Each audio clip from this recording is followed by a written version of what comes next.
What is going on, everybody out there? Lamont at large. Today we are at the Woodlawn Cemetery here in Santa Monica, California.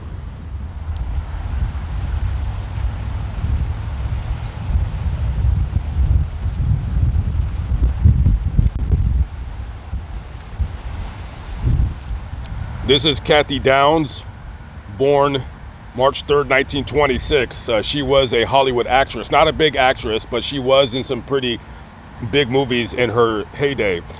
She got her start being a model in New York City. So a talent scout from 20th Century Fox notices her, says, "Hey, you're very attractive, you're beautiful, I think we can work out a deal, put you in the movies," all that good stuff. So they fly her out to Los Angeles, so she lives out here. So she started off with a couple smaller roles. She was in a 1945 State Fair starring Will Rogers and Janet Gaynor. And she would also have a small role in The Dolly Sisters starring Betty Grable and June Haver. Now, she gets a bigger role in 1946's My Darling Clementine starring Henry Fonda and Linda Darnell. And later on, sadly, she would be dropped from Fox Studios. If you look her up, she's mostly known for doing B-movie stuff like low-budget westerns, low-budget sci-fi films. She actually has kind of like a cult following if you're into like 1940s, 1950s B-movie horror films. So the reason why she got dropped from Fox is because she wouldn't lay down. Saying that she wouldn't lay down in bed with a certain somebody. And we all know that the casting couch was a known thing back in those days. It probably still is today, as you guys are well aware. And she refused. She wasn't going to do it. And in an interview, she said, "You know what? I'm disappointed, but I'm relieved. I'm relieved." And she was relieved because she didn't have to go against her moral character. No knock against any other woman in Hollywood who has gotten famous with the help of sleeping with a certain director or a producer, but Kathy right here, she was not going to do that. Sadly, she died at the age of 50 from cancer. On April 28, 1972, both mother and daughter were drowned in the surf near Agana, Guam. Through the fury of the storm, over the sound of the waves crashing on the shore, we heard the sound of angels singing, and we knew that we were about to meet God. Rest in peace to Phyllis and Roxanne Shellhouse.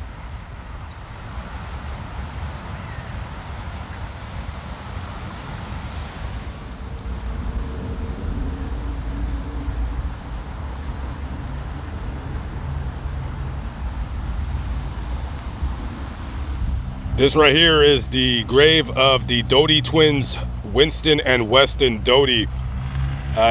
These kids were a part of the very, very beginning of our gang. They were in, I believe, 3 shorts. Now, they weren't in them together. They would play one character. So one twin would have been in like 2 of them, and the other twin, he would have been in the 3rd. And Weston, he also played in the 1924 movie Peter Pan. Now, after their acting days were over, they started going to school. So at the time of their deaths, they were going to USC. I'm not sure what they were studying. So on January 1st, 1934, over in Montrose, which is close to Glendale, so north of downtown Los Angeles. So in that area, there had been a really, really bad forest fire, and it had burned off a lot of the trees and the grass. And just by dumb luck, there was at that time a huge storm coming to the area. Nowadays, a meteorologist would call it an atmospheric river coming over to that area, and it rained really, really, really bad. It rained about 12 inches in 24 hours. That is absolutely crazy. If you can imagine 12 inches of water in 24 hours, I don't believe I've ever experienced anything like that in my life. And they were out on a date, and they had went to a party in Montrose. So Winston and Weston, their dates were Gladys Fisher and Mary Cox. And they were all together in a vehicle, and they were leaving the party, and all of a sudden this huge wall of water just came down. And since the trees and the grass were all gone, a lot of that's going to like soak up the rain, or at least stop some of the water from coming down, but there was nothing to stop that water from coming. And as they were driving over a bridge, the water just came and swept over their car. And sadly, everybody in that car, except I believe Mary Cox, is the only one that lived, and Gladys Fisher and the twins here, they all drowned. One of the things that I hated as a kid was going to school. I absolutely couldn't stand it. I would dread every morning when my mom would yell at me, get up, whatever. I don't want to go to school. I'm not interested. And on the days that I didn't go to school, just because I didn't want to go to school, I would wake up at 10 a.m., bright and early in my world, and I would turn on the TV. And one of the television shows that I would watch on a regular basis, at least the reruns, is the Carol Burnett Show. Absolutely one of the funniest shows ever on television. Until this day, it's a very, very funny show. And one of those actors on that show was Harvey Corman. When you think of Harvey Corman, you immediately think of the Carol Burnett Show, and you kind of want to start laughing to yourself just because of how funny he was. So he was born on February 15th, 1927, outside of Chicago, I believe. And he was in the Naval Reserve during World War II. Now, after he was done with that, he went to the Goodman Drama School in Chicago there because he wanted to become an actor. And he made his way out to Los Angeles. And that's exactly what he did. Now, his first start on TV, he had a small role on the Donna Reed Show. And later on, that would include Route 66, and Perry Mason. And then from 1963 to 1967, he was a regular on the Danny Kaye Show. Now, of course, from 1967 to 1977, he was on the Carol Burnett Show. And absolutely funny guy.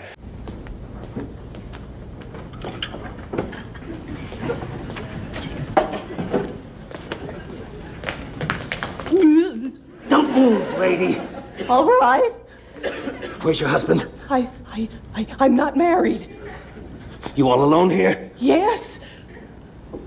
We are.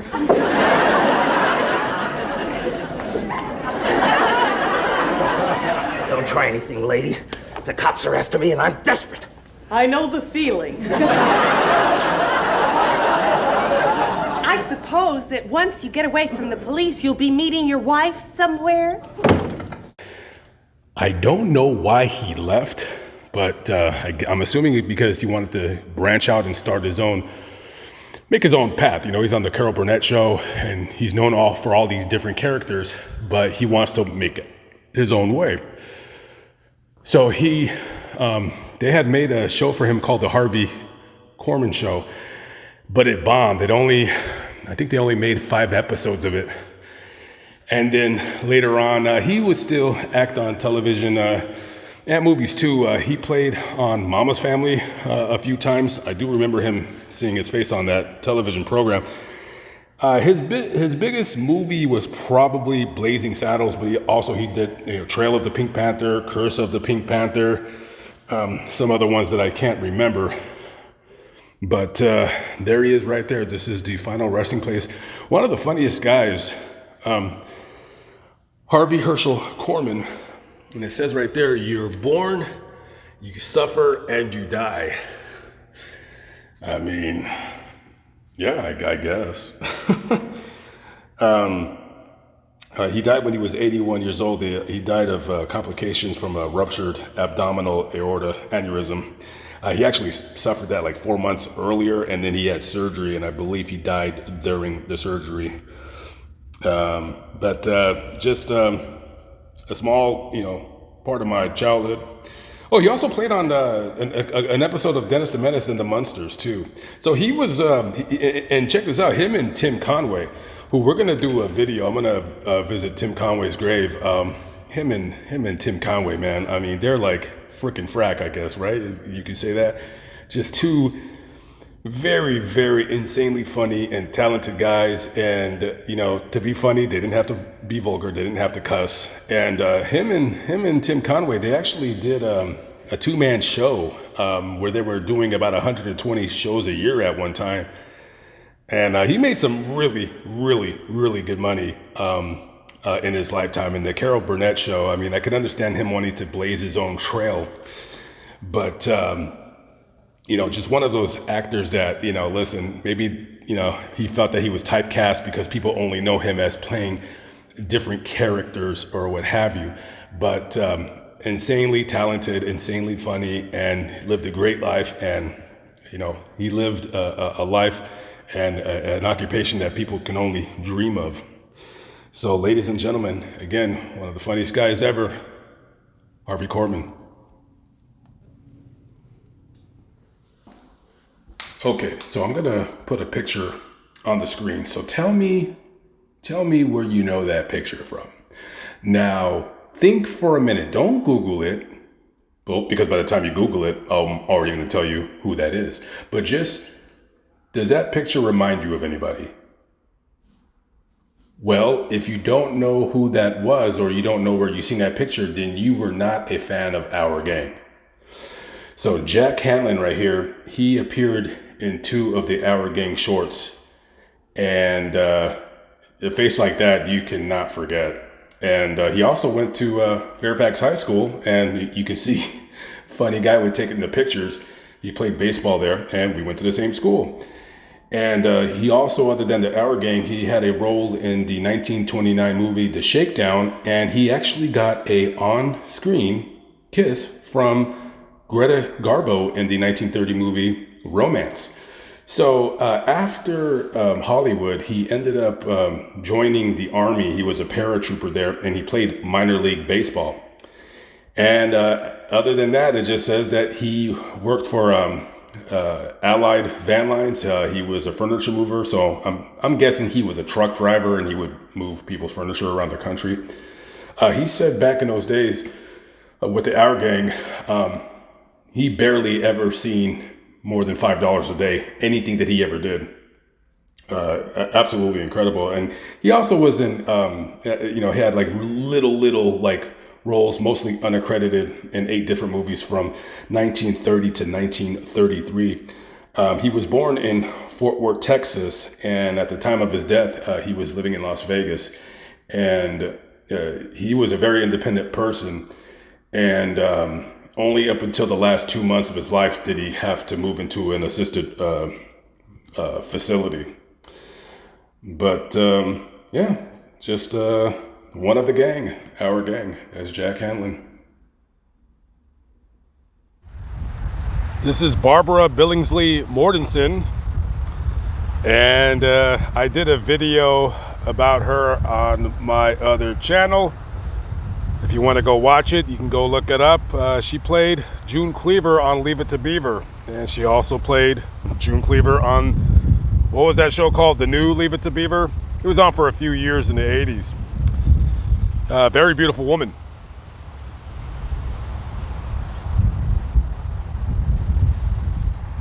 This is the grave of Faye Katherine Dancer. She's buried next to her brother, Richard.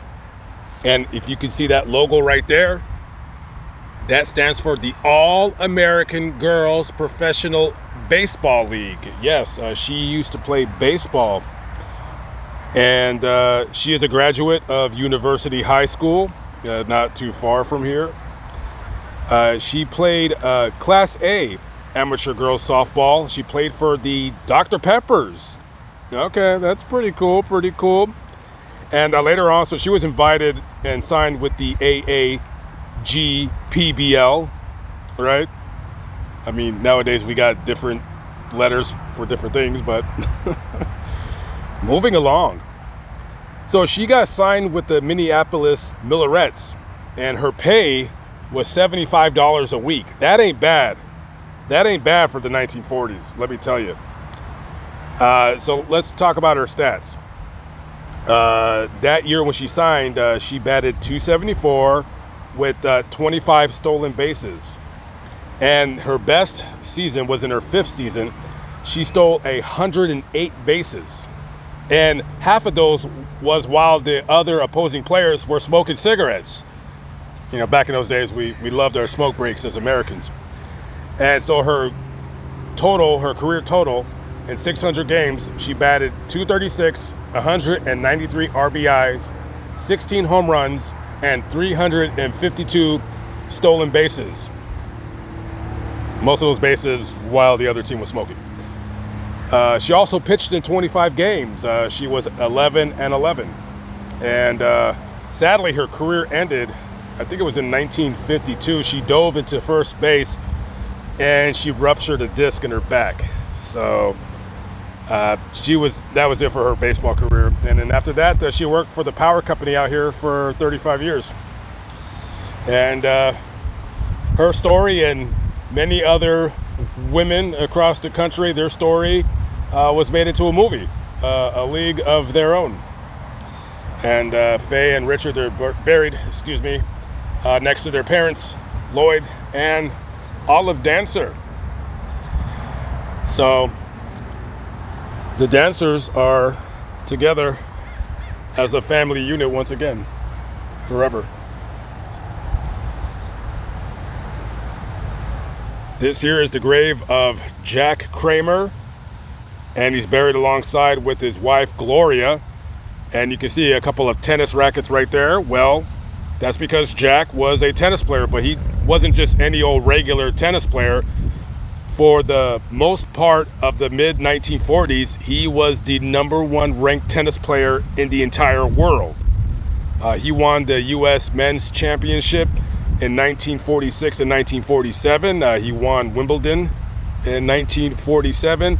And in 1946 and 47, he helped the Americans beat Australia and win the Davis Cup. And right here, next to his wife, Gloria right here, who lived with passion, enthusiasm, a unique joyfulness that was outshone only by her bright pink Ford Thunderbird convertible. Wow, that's anybody in the area ever remember this lady possibly in the 60s driving that pink convertible around here? And nonetheless, rest in peace to both Jack and Gloria. This here is the grave of Paul Peter Fix, and he's buried next to his wife, Beverly Pratt Fix. And I would definitely call Paul here a very successful actor. He's been in well over 100 films, a lot of TV shows. He is a World War I U.S. Navy veteran. He was born in Dobbs Ferry, New York on March 13, 1901. After he was done with that, he moved to L.A. in the early 20s. He wanted to be an actor. And one of his first films that he did was The First Kiss, 1929's Lucky Star. And he also played in the movie Sea Chase, starring John Wayne and Lana Turner. By the way, we gotta do a story on Lana there. And however, you guys probably know this guy from his character of Marshal Micah Torrance from The Rifleman, starring, of course, a great American, Chuck Connors. And so his career spanned 60 plus years.